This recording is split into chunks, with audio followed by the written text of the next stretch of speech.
नमस्कार विद्यार्थी मित्रांनो, मागच्या तासाला आपण प्रकरण 5 भारतातील ग्रामीण विकास हे प्रकरण अभ्यासले.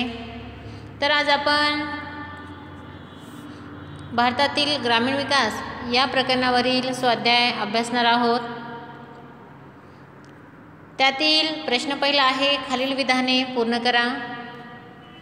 या प्रश्नामध्ये एक विधान दिलं जाईल आणि त्याचे 4 पर्याय खाली दिलेले असतील. त्यातून योग्य तो पर्याय निवडायचा आहे आणि वरील विधान हे पूर्ण करायचे आहे.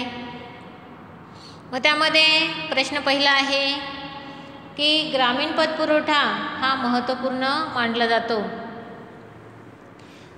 आता बघा की त्याचे 4 पर्याय दिलेले आहेत. मग त्यातला पहिला पर्याय आहे अ, ग्रामीण भागातील उत्पन्न वाढण्यास मदत होते. ब, बचतीचा अभाव असून शेती व इतर आर्थिक कार्यासाठी पुरेसा वित्तपुरवठा नसतो. क, यामुळे ग्रामीण भागाचा सर्वांगीण विकास होतो. ड, ग्रामीण भागातील असमानता कमी होते.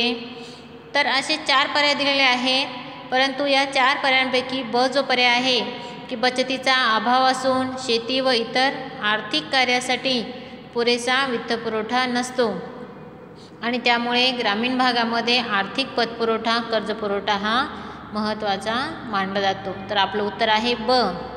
मग आपण बघतो की ग्रामीण भागामध्ये आजही रोजगाराच्या संधी या मोठ्या प्रमाणावर उपलब्ध होत नाही आणि जे रोजगार उपलब्ध आहेत त्यातून मोठ्या प्रमाणावर उत्पन्न मिळत नाही. तसेच शेती क्षेत्रातही मोठ्या प्रमाणावर उत्पादन नसल्यामुळे मिळणारे उत्पन्नही अपुरे आहेत आणि त्यातून कोणत्याही प्रकारची बचत ही होत नाही. मग ग्रामीण भागाचा विकास करायचा असेल तर त्यासाठी पतपुरवठा किंवा कर्जपुरवठा हा आवश्यक मानला जातो. कारण शेती क्षेत्रासाठी व इतर आर्थिक कार्यासाठी मोठ्या प्रमाणावर पैशांची आवश्यकता असते आणि त्यामुळे ग्रामीण भागामध्ये कर्जपुरवठा उपलब्ध होणं हे आवश्यक आहे आणि त्यामुळे आपलं उत्तर आहे ब. बचतीचा अभाव असून शेती व इतर आर्थिक कार्यांसाठी पुरेसा वित्तपुरवठा नसतो. त्यानंतर दुसरं विधान आहे, उत्पादक कर्जे ही आर्थिकदृष्ट्या न्याय्य असतात. कारण या विधानाचे सुद्धा 4 पर्याय दिलेले आहेत. अ आहे ते शेती उत्पादनाशी संबंधित आहे. ब, त्याचा वापर वैयक्तिक उपभोगासाठी केला जातो. क, ते दारिद्र्य निर्मूलनास मदत करतात. ड, ते जीवनमान दर्जा उंचावण्यास मदत करतात. मग आता उत्पादक कर्ज म्हणजे काय, तर शेतीच्या पुढील उत्पादनासाठी जी कर्जे दिली जातात त्याला उत्पादक कर्ज असे म्हटलं जातं की ज्यातून उत्पादन मिळते. मग पहिला पर्याय आहे की ते शेती उत्पादनाशी संबंधित आहे. ब, त्याचा वापर वैयक्तिक उपभोगासाठी केला जातो. क, ते दारिद्र्य निर्मूलनास मदत करतात. ड, ते जीवनमान दर्जा उंचावण्यास मदत करतात. मग आपलं उत्तर आहे अ, ते शेती उत्पादनाशी संबंधित आहे की उत्पादक कर्जे ही आर्थिकदृष्ट्या न्याय्य असतात कारण ते शेती उत्पादनाशी संबंधित आहे. त्यानंतर तिसरं विधान आहे, छोटे शेतकरी बँकांकडून देण्यात येणाऱ्या कर्जासाठी अपात्र ठरतात. कारण त्याचे 4 पर्याय. पहिला पर्याय आहे सावकारांची उपस्थिती. ब, ग्रामीण भागात बँकांच्या शाखा नसणे. क, उच्च व्यवहार खर्च किंवा प्रक्रिया खर्च जास्त. आणि ड आहे मोठ्या शेतकऱ्यांना प्राधान्य. मग छोटे शेतकरी बँकांकडून देण्यात येणाऱ्या कर्जासाठी अपात्र ठरतात कारण आपलं उत्तर आहे क, उच्च व्यवहार खर्च किंवा प्रक्रिया खर्च जास्त. की जे कर्जाचे व्यवहार असतात तर त्यासाठी खर्च करावा लागत असतो आणि त्यामुळे हा खर्च जास्त असल्यामुळे छोटे शेतकरी जे आहेत तर ते बँकांकडून देण्यात येणाऱ्या कर्जासाठी अपात्र ठरत असतात. आपलं उत्तर आहे क, उच्च व्यवहार खर्च किंवा प्रक्रिया खर्च जास्त. त्यानंतर चौथं विधान आहे, सामाजिकदृष्ट्या वंचित घटकांचे हक्क सुरक्षितपणे संरक्षित केले जाऊ शकतात. कारण पहिला पर्याय आहे महिला सक्षमीकरण. दुसरा आहे कायदा आणि सुव्यवस्थेची अंमलबजावणी. क आहे पायाभूत सुविधांच्या सुधारणा. ड आहे जीवनमान दर्जा सुधारणे. मग सामाजिकदृष्ट्या वंचित घटकांचे हक्क सुरक्षित केले जाऊ शकतात. मग ते कसे, तर त्यासाठी कायदा आणि सुव्यवस्थेची अंमलबजावणी योग्य प्रकारे होणं आवश्यक आहे मग आपलं उत्तर आहे ब, कायदा आणि सुव्यवस्थेची अंमलबजावणी. त्यानंतर 5वं विधान आहे, ग्रामीण लोकांचा जीवनमान दर्जा सुधारला जाऊ शकतो. कारण त्याचा पहिला पर्याय आहे स्वच्छ पिण्याचे पाणी, आरोग्य, स्वच्छता इत्यादी सुविधा पुरवणे किंवा देणे. ब आहे भूसुधारणा कायद्यांची प्रभावी अंमलबजावणी. क आहे अनुदाने उपलब्ध करून देणे. ड आहे ग्रामीण असमानता कमी करणे. आता ग्रामीण भागातील लोकांचा जीवनमानाचा दर्जा सुधारायचा असेल तर ग्रामीण भागामध्ये पिण्याचं स्वच्छ पाणी उपलब्ध असणं आवश्यक आहे, आरोग्याच्या सुविधा असणं आवश्यक आहे, स्वच्छता इत्यादी सुविधा मोठ्या प्रमाणावर उपलब्ध होणं आवश्यक आहे. तरच ग्रामीण भागातील लोकांचा जीवनमानाचा दर्जा हा सुधारला जाऊ शकतो. मग आपलं उत्तर आहे अ, स्वच्छ पिण्याचे पाणी, आरोग्य, स्वच्छता इत्यादी सुविधा पुरविणे किंवा देणे. त्यानंतर प्रश्न दुसरा आहे चुकीची जोडी शोधा. प्रश्न नीट वाचा बघा तुम्ही की चुकीची जोडी शोधा, की आपल्याला जोड्या दिलेल्या असतील आणि त्यातून चुकीची जोडी आपल्याला शोधायची आहे. मग अ आणि ब असे 2 गट दिलेले आहेत. मग अ गटामध्ये दिलं कृषी पतपुरवठा आणि ब गटामध्ये दिली आवश्यकता किंवा गरज. मग कृषी पतपुरवठ्याचे 3 प्रकार आपण बघितले, अल्पकालीन, मध्यमकालीन, दीर्घकालीन. मग हे 3 कर्जे का दिली जातात किंवा का आवश्यकता निर्माण होते तर ते ब गटामध्ये त्यांनी दिलेलं आहे. मग पहिलं आहे अल्पकालीन कर्ज. मग आपण अल्पकालीन कर्ज बघितली की अल्पकालीन कर्जे ही 2 वर्षांसाठी दिली जातात. मग ती कशासाठी दिली जातात तर खतांची खरेदी करण्यासाठी. मग ही जोडी काय आहे, बरोबर आहे. त्यानंतर दुसरं आहे मध्यमकालीन कर्जे. तर मध्यमकालीन कर्जे ही 2 ते 5 वर्षांसाठी दिली जातात. तर मग ही कर्जे लग्न कार्यासाठी दिली जात नाही, तर ती दिली जातात जमिनी सुधारणा करण्यासाठी किंवा उपकरणे खरेदी करण्यासाठी किंवा मग कालवे बांधण्यासाठी दिली जातात. म्हणजे आपलं चुकीची जोडी किंवा आपलं उत्तर आहे 2 मध्यमकालीन कर्ज, की लग्न कार्यासाठी कर्ज हे दिलेली आहे जोडी, तर ती जोडी चुकीची आहे.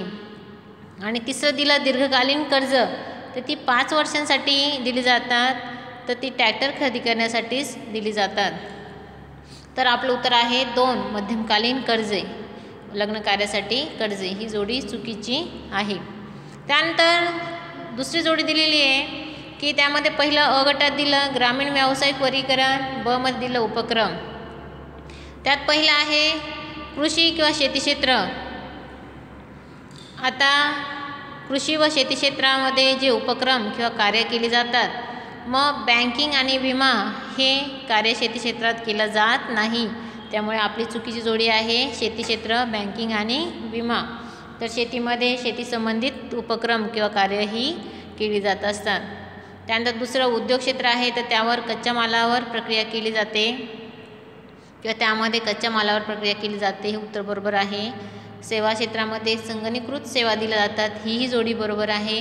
मग आपलं उत्तर आहे कृषी किंवा शेती क्षेत्र, बँकिंग आणि विमा ही जोडी यामध्ये चुकीची दिलेली आहे. त्यानंतर पुढचा प्रश्न दिला, प्रश्न तिसरा, विधान आणि तर्क प्रश्न. खालील पर्यायांमधील योग्य पर्याय निवडा. की एक विधान दिलं जाईल अ आणि त्याचं तर्कविधान किंवा त्याचं स्पष्टीकरण ब विधानामध्ये दिलेलं असेल. मग आपल्याला अजून त्याच्या खाली 4 पर्याय दिलेले असतील, त्यातून मग आपल्याला योग्य ते उत्तर शोधायचं आहे. मग त्यामध्ये बघा की विधान पहिलं दिलेलं आहे की भारतीय अर्थव्यवस्था ही प्रामुख्याने ग्रामीण अर्थव्यवस्था आहे.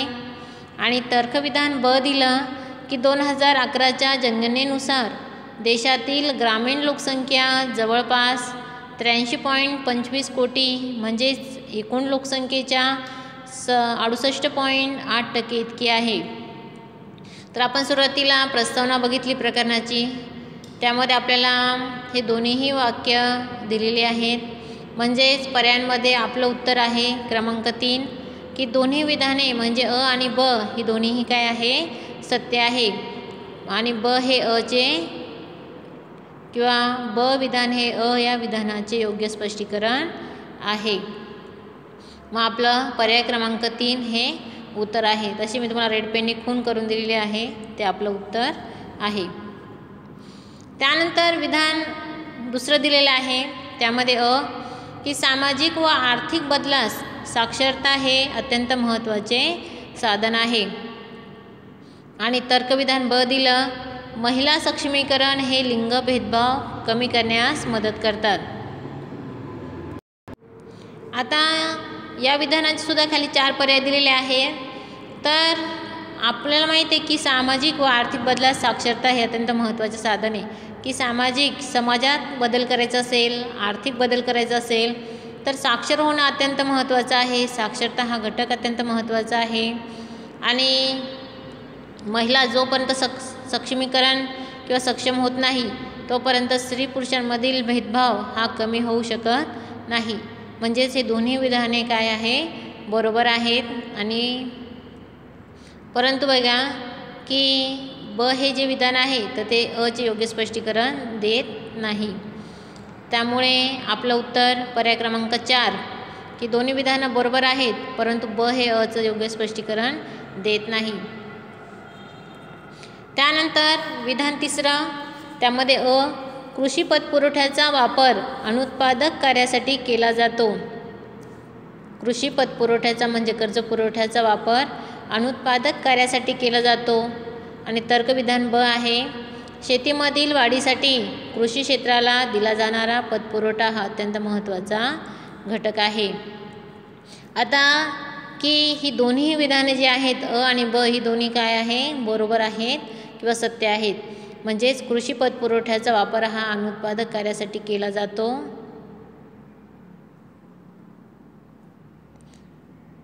कारण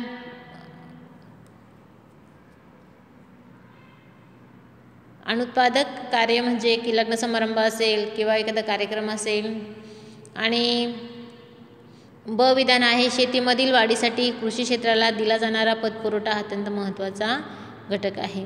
कारण शेती क्षेत्राला दिला जाणारा कर्ज पुरवठा हा शेतीतील उत्पादन वाढीसाठीच दिला जात असतो। त्यामुळे बघा की आपलं विधान जे 3 आहे तर त्याचं उत्तर चौथं आहे की दोन्ही विधाने अ आणि ब सत्य असून विधान ब हे विधान अ चे योग्य स्पष्टीकरण नाही। कारण अ विधानामध्ये अनुत्पादक कार्यासाठी उल्लेख केलेला आहे आणि खाली शेती क्षेत्राच्या वाढीसाठी पतपुरवठ्याचा उल्लेख केलेला आहे।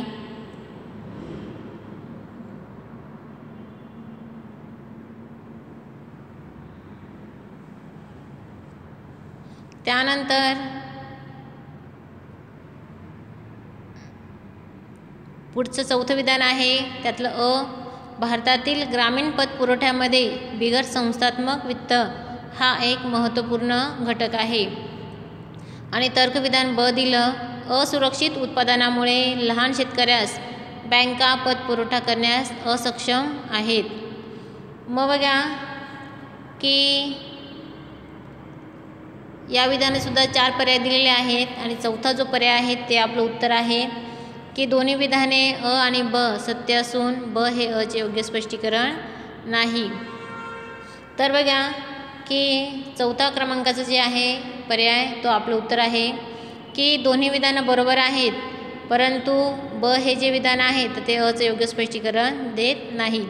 तर पहिलं विधान होतं की भारतातील ग्रामीण पतपुरवठ्यामध्ये बिगर संस्थात्मक वित्त हा एक महत्त्वपूर्ण घटक आहे। बिगर संस्थात्मक वित्त म्हणजे की सावकार असेल, जमीनदार असेल, नातेवाईक असेल। आणि ब विधान आहे, असुरक्षित उत्पादनामुळे लहान शेतकऱ्यास बँका पतपुरवठा करण्यास असक्षम आहे। कारण दोन्ही विधाने बरोबर जरी असली तर ब हे मात्र अ चं योग्य स्पष्टीकरण देत नाही आहे आणि त्यामुळे आपला उत्तर आहे पर्याय क्रमांक 4। त्यानंतर आपल्याला पुढे प्रश्न चौथा दिलेला आहे की खालील उदाहरणांच्या आधारे संकल्पना ओळखून ती स्पष्ट करा.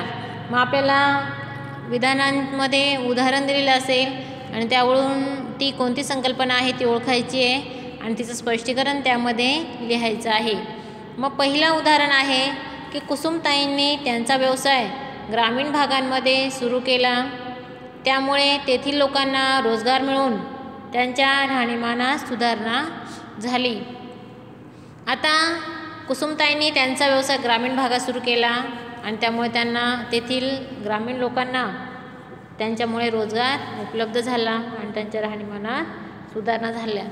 मग ही कोणती संकल्पना आहे तर ग्रामीण औद्योगिकरण किंवा ग्रामीण उद्योगीकरण ही संकल्पना आहे, कारण त्यांनी ग्रामीण भागामध्ये आपला व्यवसाय सुरू केला, उद्योग सुरू केला. मग त्याचं स्पष्टीकरण लिहायचं आहे. मग ग्रामीण औद्योगिकरण, मग या प्रक्रियेद्वारे देशातील ग्रामीण भागात उद्योग विकसित केले जातात व त्याद्वारे रोजगार निर्माण करून ग्रामीण भागांचा विकास केला जात असतो. त्यानंतर दुसरं उदाहरण आहे रावजींनी कर्ज घेऊन ट्रॅक्टर खरेदी केला. आता रावजींनी कर्ज घेऊन ट्रॅक्टर खरेदी केला. मग ट्रॅक्टर का खरेदी केला तर शेतीमध्ये पुढील उत्पादन काढण्यासाठी ट्रॅक्टरची गरज होती आणि त्यामुळे त्यांनी कर्ज घेऊन ट्रॅक्टर खरेदी केलेला आहे. मग ही संकल्पना कोणती आहे तर उत्पादक कर्ज पुरवठा किंवा उत्पादक कर्ज की पुढील उत्पादनासाठी त्यांनी कर्ज घेतलेलं आहे. मग त्याचं स्पष्टीकरण, आता उत्पादक कर्ज ही आपली संकल्पना आहे. मग जे कर्ज शेतीतील उत्पादनाशी संबंधित असते आणि आर्थिकदृष्ट्या न्याय्य असते अशा कर्जाला उत्पादक कर्ज असे म्हटले जाते. मग आपण त्याची उदाहरणंही घेतलेली आहेत, ती उदाहरणं लिहिली तरी तुम्ही त्यामध्ये चालेल. त्यानंतर पुढचं उदाहरण आहे की उच्च प्रतीची बी बियाणे खरेदी करण्यासाठी बँक लहान किंवा छोट्या शेतकऱ्यांना अनुदान पुरविते. मग आपली संकल्पना ही आहे अल्पकालीन कर्ज पुरवठा किंवा पतपुरवठा. मग त्याचं स्पष्टीकरण की अल्पकालीन कर्जे किंवा पतपुरवठ्याचं स्पष्टीकरण यामध्ये लिहायचं आहे की अल्पकालीन पतपुरवठा हा 2 वर्षांच्या कालावधीसाठी दिला जातो. मग का दिला जातो तर मग खते खरेदी करण्यासाठी, उच्च प्रतीची दर्जेदार बियाणे खरेदीसाठी बँका लहान किंवा मोठ्या शेतकऱ्यांना लहान किंवा छोट्या शेतकऱ्यांना अनुदान पुरवत असते. त्यानंतर चौथं उदाहरण आहे दामाजींनी यावेळी सावकाराकडून कर्ज घेण्याऐवजी गावातील पतसंस्थेकडून कर्ज घेतली. आता ही संकल्पना आहे कृषी पतपुरवठ्याचा संस्थात्मक मार्ग की त्यांनी बिगर संस्थात्मक मार्ग सोडून दिला सावकार आणि संस्थात्मक मार्ग हा स्वीकारलेला आहे. म्हणजे बँका असेल, पतसंस्था असेल तर त्यांच्याकडून त्यांनी कर्ज घेतलेली आहे. मग आपली संकल्पना आहे संस्थात्मक मार्ग. मग त्याचं स्पष्टीकरण त्यामध्ये लिहायचं आहे की कृषी पतपुरवठ्याचा जो मार्ग सरकारच्या मालकीचा असतो किंवा सरकारकडनं नियंत्रित केलेला असतो त्याला किंवा त्या कृषी पतपुरवठ्याचा संस्थात्मक मार्ग असे म्हटलं जातं. मग उदाहरणार्थ ग्रामीण सहकारी पतपुरवठा कर्ज किंवा कर्ज पुरवठा संस्था. त्यानंतर पुढचं उदाहरण आहे रामरावजींनी शेतीमध्ये सिंचन व्यवस्थेच्या उद्देशाने बँकांच्या अटी व नियमांनुसार 10 वर्षासाठी कर्जे घेतली. आता 10 वर्षासाठी घेतलं जाणारं कर्ज म्हणजे कोणतं कर्ज तर दीर्घकालीन स्वरूपाचं कर्ज. मग आपली ही संकल्पना कोणती आहे तर दीर्घकालीन कृषी पतपुरवठा. मग त्याचं स्पष्टीकरण त्यामध्ये लिहायचं आहे की जो कृषी पतपुरवठा किंवा कर्ज पुरवठा हा 5 वर्षांपेक्षा जास्त कालावधीसाठी केला जातो त्यास कृषी पतपुरवठा असे म्हटले जाते किंवा त्यास दीर्घकालीन कृषी पतपुरवठा असे म्हटले जाते. त्यानंतर पुढे मी तुम्हाला बघा त्याची उत्तरंही दिलेली आहेत, ते तुम्ही तुमच्या वहीमध्ये लिहून ठेवा. आणि 6वं अजून एक उदाहरण यामध्ये आहे बघा की संदीपने त्याच्या शेतात एका भागात गुलाबाची लागवड केली व फुलांची शहरातील बाजारपेठेत विक्री केली. मग आता फुलांची लागवड केली हे उदाहरण कोणते किंवा संकल्पना? तर बागायती शेती, की ज्यामध्ये फळे, फुले, भाजीपाला इत्यादींचं उत्पादन घेतलं जातं.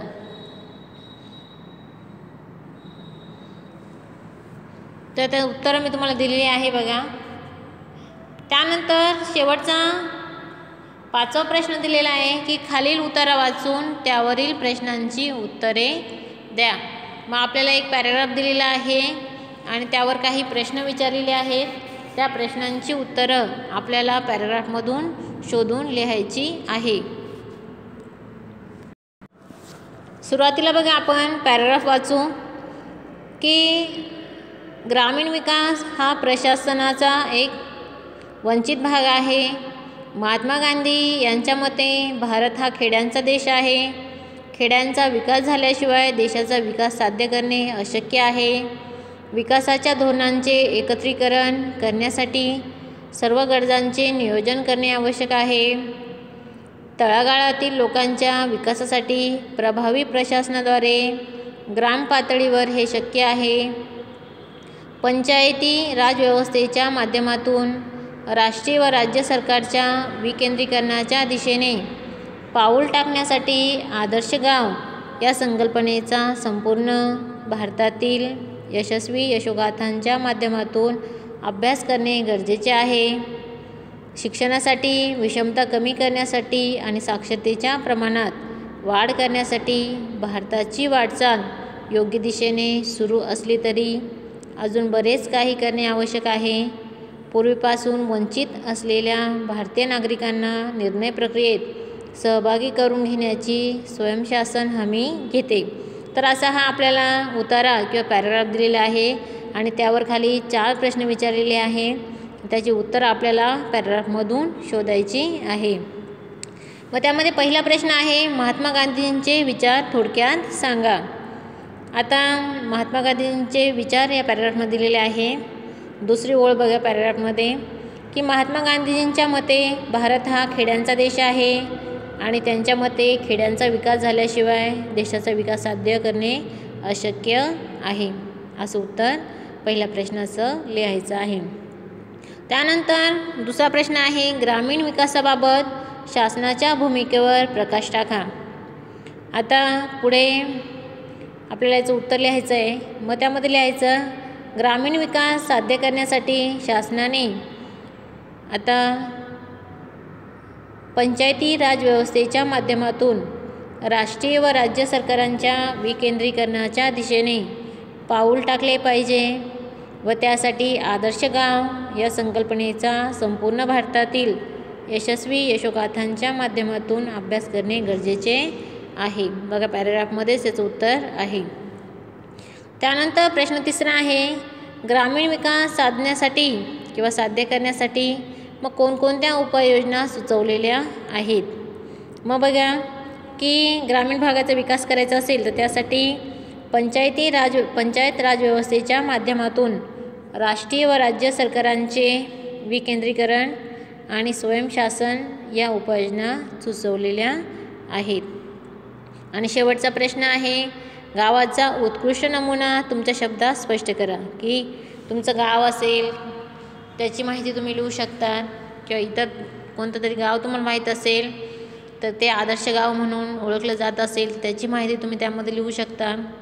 मग गावाचा उत्कृष्ट नमुना म्हणजे काय तर जे गाव किंवा असे गाव जेथे सर्वजण साक्षर आहे, ज्यांना लिहिता वाचता येतं, साक्षर आहे, तसेच सर्वांना रोजगार उपलब्ध आहेत आणि सर्वजण उच्च दर्जाचे जीवनमान जगत आहेत किंवा अनुभवत आहेत, अशा गावाला उत्कृष्ट गावाचा नमुना असं म्हटलं जातं. तर आपल्याला उतारा दिला, त्यावर प्रश्न दिले, त्याची उत्तरही आपण बघितलेली आहेत. पुढे मी तुम्हाला त्याची उत्तरं दिलेली आहेत, तर तुम्ही तुमच्या वहीमध्ये लिहून ठेवा. तर अशा प्रकारे आज आपण प्रकरण 5 त्यावरील स्वाध्याय पूर्णपणे अभ्यासलेला आहे. तुम्ही तुमच्या वहीमध्ये तो लिहून ठेवा. पुढच्या तासाला आपण पुढच्या प्रकरणाला सुरुवात करणार आहोत. तोपर्यंत धन्यवाद.